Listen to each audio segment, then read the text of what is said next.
আসসালামু আলাইকুম, সবাইকে ঈদ মোবারক। দেশে বিদেশে যে যেখান থেকে আমার এই ভিডিওটি দেখছেন সবাইকে নাইমলি Facebook page, Naim Korea Facebook page এবং নাইম কোরিয়া ইউটিউব চ্যানেল থেকে আপনাদেরকে ঈদ মোবারক। তো আজকে ঈদের মতনই আরেকটা খুশির খবর নিয়ে আসছি।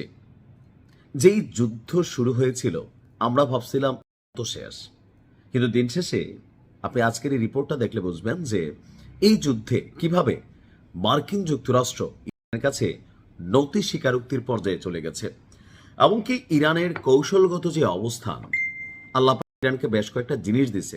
এর মধ্যে একটা হচ্ছে হরমুজ প্রণালী, আর সামরিক সক্ষমতা সেটা তো বলার অপেক্ষা রাখে না, যেই মেশিনারিজ একটার পর একটা নামাচ্ছে। অর্থাৎ মার্কিন যুক্তরাষ্ট্র এবং ইসরায়েলের বিরুদ্ধে তারা যেভাবে কৌশলগত অবস্থান নিয়েছে, তো সেই অবস্থানে এসে ইরানের উপর হঠাৎ করেই নিষেধাজ্ঞা, মানে কি বলা হয় যে যা আছে সেটাকে শিথিল করার জন্য চিন্তা ভাবনা করছে ট্রাম্প। ভাবা যায় মেইন কারণ হচ্ছে হরমুজ প্রণালী। এই প্রণালীকে ব্যবহার করে বিশ্বব্যাপী তেলের শিপগুলো চলে সারা পৃথিবীর। তো ইরান করছে কি, বাংলাদেশ সহ কয়েকটা দেশের শিপকে ডিস্টারবেন্স না দিলেও যারা আপনার মার্কিন যুক্তরাষ্ট্রের সাথে কানেক্টিভ আছে তাদের জাহাজগুলোকে কিন্তু টার্গেট করছে। এমনকি দিন শেষে ন্যাটোর অনেক রাষ্ট্র এই তেলের ইস্যুতে তারা মনে করলেন যে সাথে তারা অনেকটা দূরত্ব তৈরি করছে। ইভেন বেশ কয়েকটা মানে ভাতৃপ্রতিম দেশ মার্কিন যুক্তরাষ্ট্রের তারাও কিন্তু একটু শিথিল অবস্থানে চলে গেছে। এমনকি এই যুদ্ধ নিয়ে দেশে বিদেশে নানান আলোচনা সমালোচনার জায়গায় তৈরি হয়েছে। মার্কিন যুক্তরাষ্ট্রের সেনাবাহিনী ক্ষতিগ্রস্ত হয়েছে, যুদ্ধ জাহাজ ক্ষতিগ্রস্ত হয়েছে, আর দিন শেষে বিশ্ব অর্থনীতি ধাক্কার মুখে পড়ছে। আর এটার পিছনে মেইন খেলোয়াড় হচ্ছে ইরান, আর তাদের জায়গায় শতভাগ সঠিক।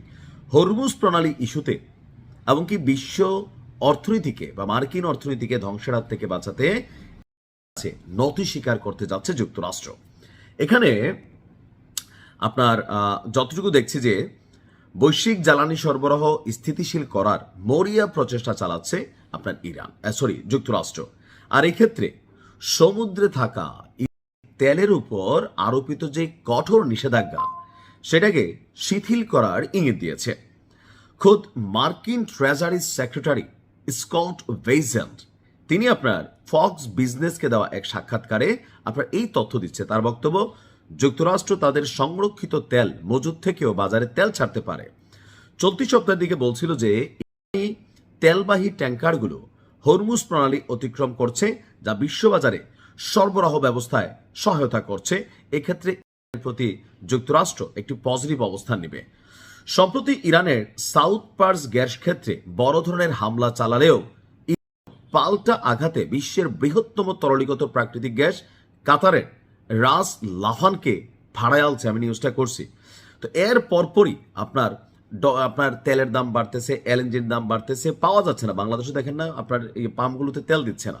তো এই পরিস্থিতিতে টোটাল এই যুদ্ধের আজ ইউরোপ এবং যুক্তরাজ্যের, অস্ট্রেলিয়ার, মার্কিন যুক্তরাষ্ট্র সরকার বিশ্বব্যাপী তেল নিয়ে কিন্তু খেলতেছে।